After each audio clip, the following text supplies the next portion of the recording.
Mud clung to every crevice of her exosuit like an unshakable parasite. The cracked casing of her left shoulder joint sputtered a weak glow, a futile protest against the darkness closing in. Takara tried to shift her weight, but her limbs were dead things, disconnected cables in a broken circuit. She'd fought 100 battles on 100 worlds and never known this helplessness. Some cosmic joke, she thought, slain not by a plasma bolt or a blade of cold steel, but by her own dying systems. A flicker of movement snagged the corner of her eye, a lurching shape picking its way through the charred remains of a human tank. The figure was tall and lean, draped in a combat harness that had seen better days. One shoulder plate hung by a single strap, and the visor was smeared with what might have been oil or coffee or both. She prepared for the worst, a scavenger drone or a looter maybe, or worse, one of the death squads that patrolled these no-man's lands. But then he stumbled over a severed drone leg with the grace of a drunk moonraker. "Ah, Criff," he yelped, voice muffled by the helmet. Takara might have laughed if her audio modulator was online. She settled for a faint static buzz. He turned toward the sound, visor scanning until it found her. A slow grin crept across his face, visible even through the grime-smeared glass. "Well, would you look at that?" he said, voice a blend of relief and that infuriating human optimism she'd heard about in the briefings. "You're not dead yet, huh?" She tried to lift a hand in defiance, but nothing happened. He cocked his head, the gesture almost bird-like. "Can't move, can you?" he guessed. "Don't worry, I've got this. I'm a certified field medic." She would have called him a liar if her comms were functional. Humans barely knew how to apply a bandage without reading the manual upside down. He dropped to one knee beside her, his hands moving like they'd been trained by a team of circus performers and medical interns. "Let's see," he muttered, poking at her armor. "This is your, torso area, right? Wait, no, that's a joint. Or is it a butt plate? Hey, let's just call it a butt plate." If she'd been capable of rolling her eyes, she would have. Instead, she had to settle for a faint flicker of her ocular sensors, which made him laugh. "Okay, butt plate it is," he said, grinning like an idiot. He slid his arms under her carefully, his clumsy movements betraying the tension in his shoulders. "Don't you worry, alien lady," he said, voice a husky blend of determination and idiocy. "I'm going to get you out of here, and no charge for the deluxe rescue service." He lifted her, awkwardly but with surprising gentleness, into his arms. Her systems flared with protest, pain screaming through her neural net. But there was something oddly comforting in his warmth. The smell of burnt ozone and sweat clung to his armor. She tried to tell him to leave her, that she wasn't worth the trouble, but the words caught in a dead vocal processor. "Shh, I know," he soothed, misreading her silence for fear. "You're thinking, oh no, it's a human. They're all incompetent and smell weird." He winked. She could see it through the cracked visor. "But you got me, Takara. Lieutenant Marcus Dalton at your service. Call me lucky. Everyone else does." He adjusted his grip, nearly dropping her in the mud, then caught her with a yelp. "Whoa there, butt plate. I gotcha. Can't let a beautiful warrior princess eat dirt twice in one day." If she could have glared, she would have, but she let him carry her anyway, the mud-caked ground receding behind them, her fate in the hands of the clumsiest rescuer in the galaxy. The bunker was a rickety patchwork of human desperation and half-melted alloy, its ceiling a web of exposed cables and flickering lights that made even Takara's half-fried sensors itch. Marcus carried her through the narrow corridor, his boots crunching on broken glass and the occasional suspiciously squishy patch. "Don't mind the mess," he said, ducking under a sparking conduit that belched a spray of blue sparks. "Housekeeping's on strike again." She tried to protest that she wasn't some fragile doll to be carried, but her voice was still a hiss of static. Marcus deposited her gently on a dented med slab, ignoring the fact that it wobbled under her weight. "Hang tight," he said, giving her a grin that bordered on manic. "I'm going to play alien doctor now." She wished she could sigh. Humans and their endless enthusiasm. He rummaged through her med kit like a toddler in a toy store, flipping vials, poking at syringes, and muttering under his breath. "Okay, let's see. Purple one probably does. Something important," he said, giving it a cautious shake. It fizzed and hissed like a miniature volcano. Let's put that one down. She watched, equal parts horrified and entertained, as he continued his one-man comedy act. This one's got a skull on it, he said, holding up a vial with a biohazard symbol that glowed faintly. Skull usually means fun, right? Like pirate treasure. A whine escaped her speaker, her closest approximation of a growl. Okay, he said, holding up his free hand. No pirate treasure. Got it. Let's try this one. He jabbed at a console embedded in her exosuit, the screen lighting up with angry red glyphs. Huh. Looks like my mom's old toaster when I tried to make waffles, he said, eyes darting across the symbols. Except with more alien-y language and fewer Pop-Tarts. She tried to focus on his face, despite the pain skittering through her circuits. His grin was crooked, like he was trying to hold the galaxy together with spit and optimism. All right, butt plate. Sorry, Takara. This might sting a little, he warned, pressing a glowing injector against her neck seam. The hiss of fluid injection made her optics flicker. A surge of cold fire raced through her veins. She would have screamed if her voice modulator hadn't been offline. He winced in sympathy like he could feel it too. Yeah, that's the good stuff, he said, wiping sweat from his brow. I think, or maybe I just gave you the alien equivalent of dish soap. Her optics dimmed for a second, a sign that the painkillers were finally doing something useful. Marcus leaned in close, his expression softer now. Hey, you're going to be okay. I've patched up everything from plasma burns to lava lice. You're basically a giant, glowy jigsaw puzzle, but I'll get you fixed. She wanted to believe him, even if his bedside manner left a lot to be desired.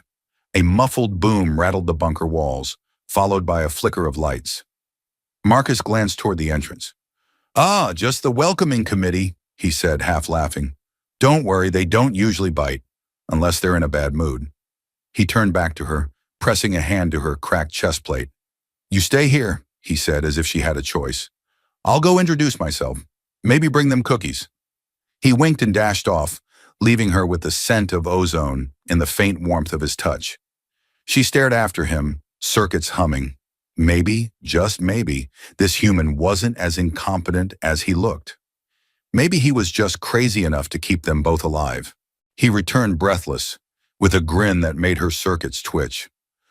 Well, they weren't in the mood for cookies, he said, wiping a smear of something, maybe alien blood, maybe coffee, off his visor. But I did trade them a power cell for 5 minutes of not shooting at us. I think that's a new record. She blinked twice, a universal gesture for, you're an idiot. Hey, he said, hands raised. Don't look at me like that. I'm a diplomat now. Ambassador Lucky. That's what they'll call me when this war's over. Her chest rattled with a low hum she might have called a laugh in a different life. He leaned closer, resting his hands on the med slab's edge. So, he said, voice dropping to a conspiratorial whisper, you feeling any better, your squidness? Managed to wiggle a finger or two? She tried, focusing her neural net like a laser on her left hand. A tremor ran through the servo, making the finger twitch. His eyes lit up like a reactor core. Yes, progress. Soon you'll be back to slapping me every time I call you a squid. She would have smacked him if she could, but all she managed was a lopsided smirk. Outside, muffled booms reminded them that the galaxy didn't care about their small victories. Marcus glanced at the door, then back at her. You know, this place could use a bit of an upgrade, he said, gesturing around at the sagging metal walls and the faint smell of burnt wiring. Maybe some neon lights, a karaoke machine. Make it a real home away from home. She tried to vocalize a warning, a reminder that they were probably about to be overrun by a platoon of plasma-armed brutes, but the best she could do was a hiss of static. He patted her shoulder gently. I know, he said. Serious stuff. But hey, I've got a plan. That made her internal alarms go off louder than any klaxon. He rummaged through the medkit again, pulling out a small, glowing orb that looked suspiciously like a grenade, with extra attitude. This little beauty, he said, brandishing it like a prize, is a disruptor pulse. Should short-circuit any approaching drones or battle mechs. Might also fry my toothbrush, but sacrifices must be made. Her optics brightened a fraction. He was actually thinking ahead. Don't look so surprised, he said, grinning. I might be an idiot, but I'm a resourceful idiot. He jammed the device into a wall socket that definitely wasn't designed for it. Sparks flew, followed by a noise like a hyperactive cat stuck in a blender. Marcus yelped, yanked his hand back, and gave her a sheepish thumbs up. And we're in business. She let out another hiss, equal parts relief and disbelief. Okay, he said, settling beside her. Now we wait. If they come, we zap them. If they don't, we celebrate with rations that expired 3 centuries ago. Sound good? She managed the faintest flicker of her optics. Thought so, he said, his grin softening into something almost serious. Don't worry, Takara. I got you. For the first time in cycles, she believed him. Marcus whistled an off-key tune as he rummaged through a crate marked, Supplies, definitely not explosives. He pulled out a tangle of wires, a dented plasma coil, and something that looked suspiciously like a can opener, but glowed with an ominous red light. So, I've got good news and bad news, he announced, holding the glowing can opener aloft like a trophy. She flickered her optics, the closest she could get to a skeptical eyebrow. Good news, I think I can get your systems running at 40% efficiency, he said, setting the can opener on the table with a thunk. Bad news, it might also make you smell like burnt toast for a week. I'm still working on that part. She let out a faint rasp of static, her equivalent of a sigh. Hey, he said, leaning closer. Don't worry, I'm basically a certified engineer. On Mars, I once fixed a shuttle using duct tape and a cheese grater. True story. She whined through her speaker, a low, drawn-out groan that made him laugh. Okay, I'll spare you the culinary horror, he said, sifting through the wires. I'll just use this instead. He held up a cable with a suspicious scorch mark. Looks reliable, right? She tried to lift a hand to smack him, but it twitched like a broken marionette. He took that as encouragement. All right, let's get this party started, he said, humming as he connected the cable to her exosuit port. Sparks danced like angry fireflies. Oops, might want to close your eyes for this part. She couldn't even if she tried. Her optics glowed bright as the cable discharged a series of jolts that made her twitch violently. She might have screamed if her audio modulator hadn't fizzled on the last overload. Marcus gave her a sheepish look. Sorry about that, he said. Think of it as a cosmic massage. If she could have thrown something at him, she would have. He adjusted a dial on the med console, his brow furrowed in concentration. Okay, try moving your arm again, he said, tone suddenly serious. She focused, her neural net buzzing with effort. Slowly, painfully, her left arm lifted. A fraction of an inch. His eyes went wide. Yes, you did it, he shouted, nearly tripping over a pile of cables. You're officially 5% operational. At this rate, you'll be breakdancing by tomorrow. A flicker of laughter rose in her chest. The sound was rough, mechanical, but it was laughter nonetheless. See, he said, wagging a finger at her. All part of the Lucky Dalton patented repair system. You just gotta trust the process. She tried to roll her optics, but he was too busy rummaging through the medkit for more alien tech. I think I saw a glow stick in here somewhere, he muttered. Might be useful as a morale booster. A distant boom shook the walls. Marcus paused, the glow stick half unwrapped. Well, guess it's time for the evening fireworks, he said, voice tinged with forced cheer. You'd think they'd at least wait until after dinner. She tried to speak, but only static emerged. He leaned close, his grin fading into something softer. Hey, he said quietly, I know this is a lot. But we're a team now, okay? I won't let you down. She watched him, her circuits humming with more than just the repairs. Maybe, just maybe, this human was the spark she needed. Marcus sprinted back into the room, arms full of gear that rattled like an angry robot orchestra. Guess who found an exosuit harness in the supply closet? He crowed, dropping the metal frame at her feet. Looks like it's time for the final round of Lucky's alien repair service. She tried to glare at him, but her optics only managed a faint glow of amusement. He wiped sweat from his forehead, his grin more determined than usual. Okay, I may have had to borrow a couple of parts from the emergency food dispenser, but trust me, this baby's gonna get you walking again. A low whir echoed from the harness as he adjusted a few knobs and twisted some wires. It's fully adjustable, reinforced with, Something strong, and also equipped with a mini plasma shield, he explained, his voice proud. Just don't ask where I got the shield generator. You don't want to know. She watched him, her systems ticking over. Once she would have scoffed at the idea of a human helping her stand. Now she found herself hoping, almost wanting to believe it. He guided her arm into the first harness clamp, then the other. All right, butt plate. Sorry, Takara, he corrected, his grin sheepish. Let's try this. With a faint hum, the harness came to life.